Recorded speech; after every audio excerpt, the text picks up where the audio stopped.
Lo habíamos adelantado, ya está en nuestro estudio el ministro de Seguridad Pública de Chile. Estamos hablando de Luis Cordero Vega. Ministro, bienvenido, gracias por estos minutos. Gracias a ustedes. Bueno, le contamos a la audiencia que hoy se llevó a cabo una reunión, una cumbre de ministros de Seguridad del Mercosur. Participó, por supuesto, el ministro Cordero. A ver, los lineamientos generales de estas deliberaciones, teniendo en cuenta que la Argentina es presidente pro tempore del Mercosur. Sí. Por eso se hizo acá, obviamente, Sí, ¿no? por eso se hizo acá. Estuvo precedida también de una reunión de los jefes de policía de los países de Mercosur, incluyendo sus asociados.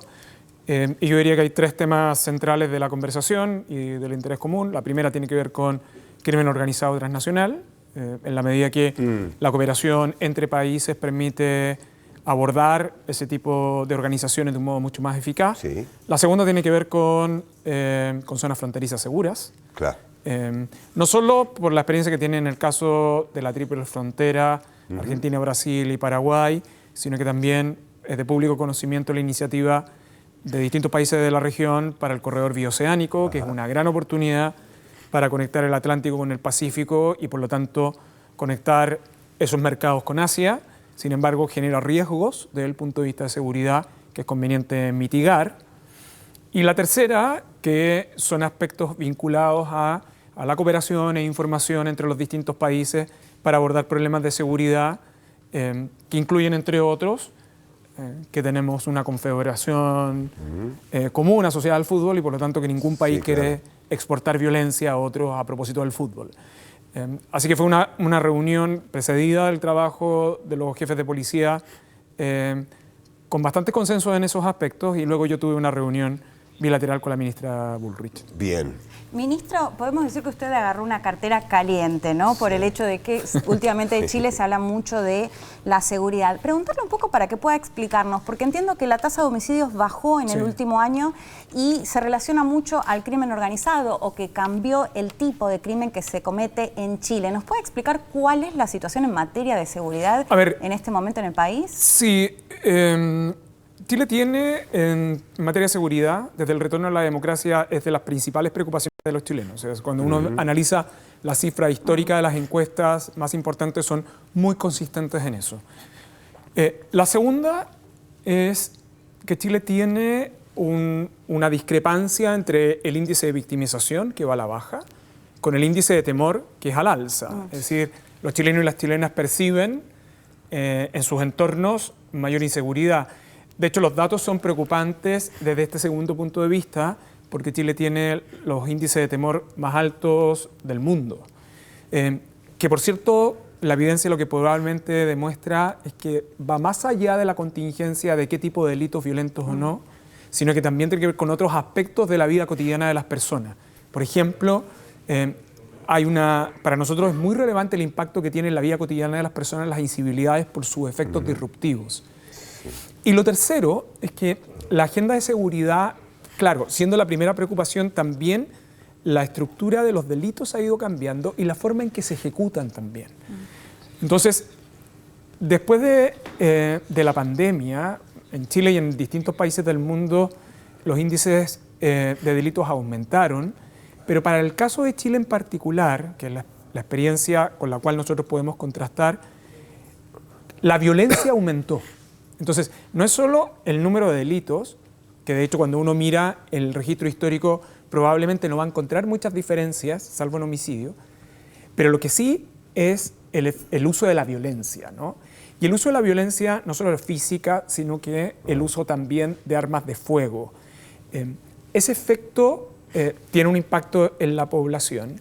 Y en el caso de homicidios, Chile venía con una tasa de homicidios al alza que tuvo un pic entre el 2021 y 2022, a tasa que el país no tenía registrado y efectivamente ha comenzado a partir del 2023 en una tendencia a la baja. ¿Qué tipo de homicidio fue el que aumentó? La muerte violenta vinculada al uso de armas de fuego en la vía pública y con imputado desconocido. ¿Dónde han estado entonces los focos del Estado de Chile en el último tiempo?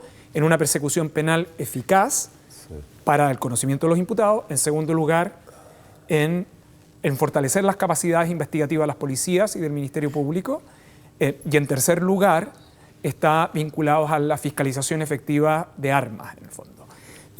Chile, su gran desafío para el mediano y el largo plazo, y así hay que mirar las estrategias de seguridad pública, es volver a esa tasa de homicidio que teníamos hace una década, estaba en torno al 3, un poco menos, pero también, creo que esto es un aspecto muy relevante, reducir los índices de temor. El temor tiene un efecto paralizante, tiene una consecuencia en la vida cotidiana de las personas, afecta las relaciones interpersonales, la credibilidad del sistema democrático y las transacciones en el sistema económico. Entonces, no es que uno pueda llegar y decir simplemente tenemos un índice de temor alto, es que hay que hacerse cargo porque tiene consecuencias sistémicas en la sociedad.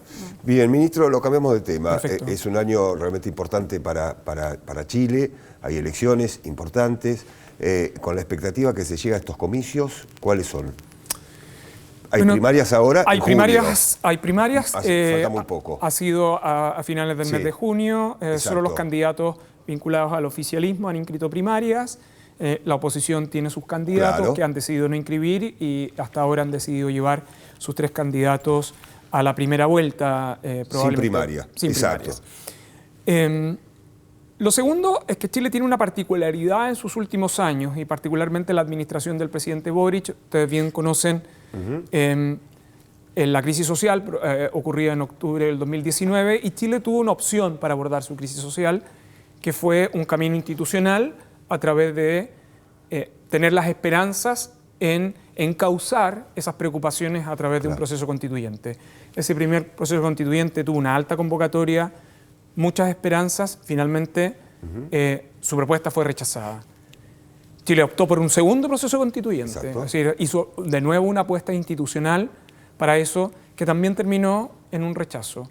Entonces, lo que eso ha provocado es que del 2020 hasta este año, hubo elecciones todos los años. Todos los años hemos tenido elecciones, o por procesos constituyentes, o municipales, o parlamentarias, y por lo tanto hacer gestión pública en contextos electorales es complejo, pero yo creo que ha permitido en algunos ámbitos lograr acuerdos transversales. Yo creo que en seguridad es un buen ejemplo de eso. Y por lo tanto, la expectativa de Chile es abordar estos procesos electorales con el mismo énfasis. Si me permiten un comentario, en Chile las elecciones tienen algo equivalente a la asistencia a la misa del domingo.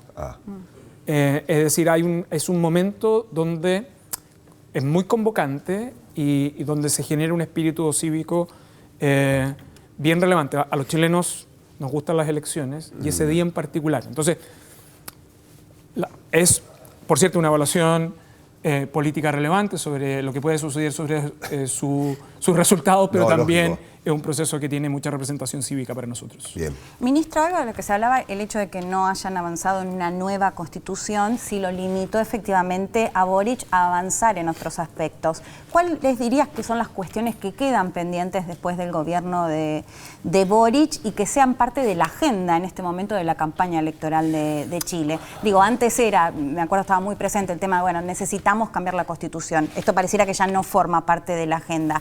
¿Cuál es esa agenda? ¿Qué es lo que los chilenos, bueno, mencionábamos el caso de seguridad, pero cuáles son los temas que por ahí le reclaman más al gobierno? A ver, yo diría que ahí la pregunta no es, o sea, creo yo, si me permite, abordar el punto, no desde el punto de vista simplemente del cambio de una regla constitucional, sino que la Constitución reflejaba de alguna otra manera el encauce para reformas sociales que tenían ciertas características y que eran ampliamente demandadas en los últimos años del retorno a la democracia.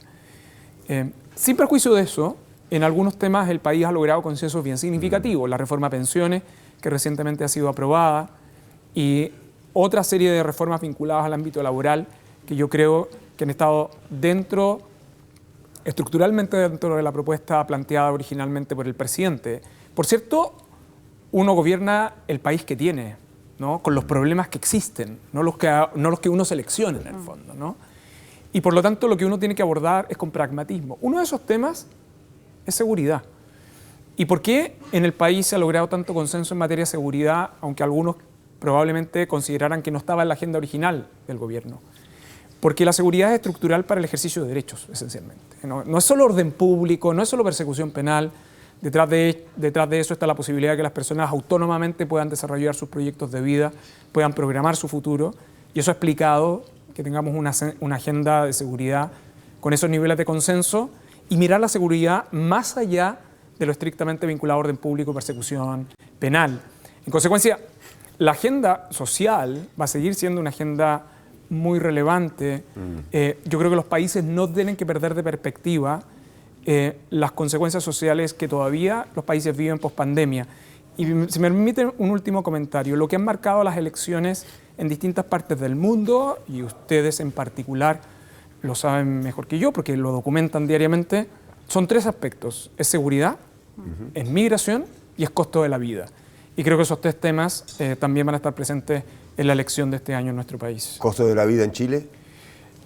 Nosotros tuvimos un impacto en inflación importante producto de la pandemia. Sí. El país ha hecho esfuerzos bien significativos por bajar la tasa de inflación, que lo ha logrado, y con un esfuerzo también vinculado al gasto público. Hacer esfuerzos de esa característica en un año electoral siempre es difícil, pero en Chile en algún sentido existe una conciencia transversal de la importancia de la disciplina fiscal como un elemento consistente para el largo plazo de la estabilidad del país.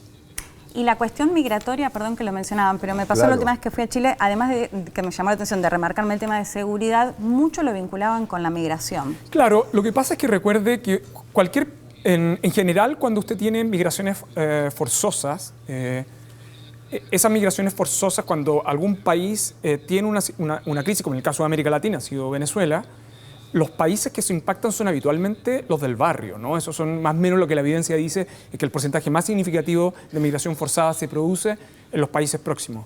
En el caso de América Latina eso ha sido muy evidente, en el caso de Venezuela, para los países de la costa del Pacífico, en el caso de Colombia, Ecuador, Perú y Chile, pero hay que tener, y eso provoca impactos desde el punto de vista social, desde el punto de vista cultural y también desde el punto de vista de la seguridad pública.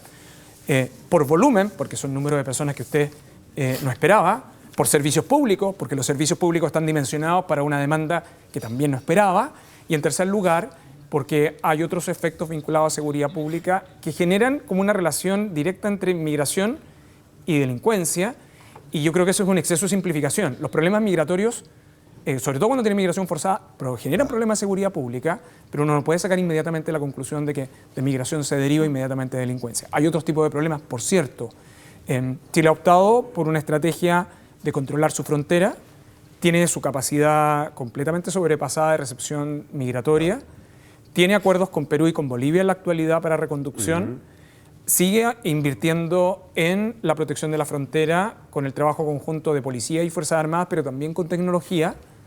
Y esa es la estrategia que hasta ahora ha abordado, que ha permitido la reducción de los ingresos irregulares.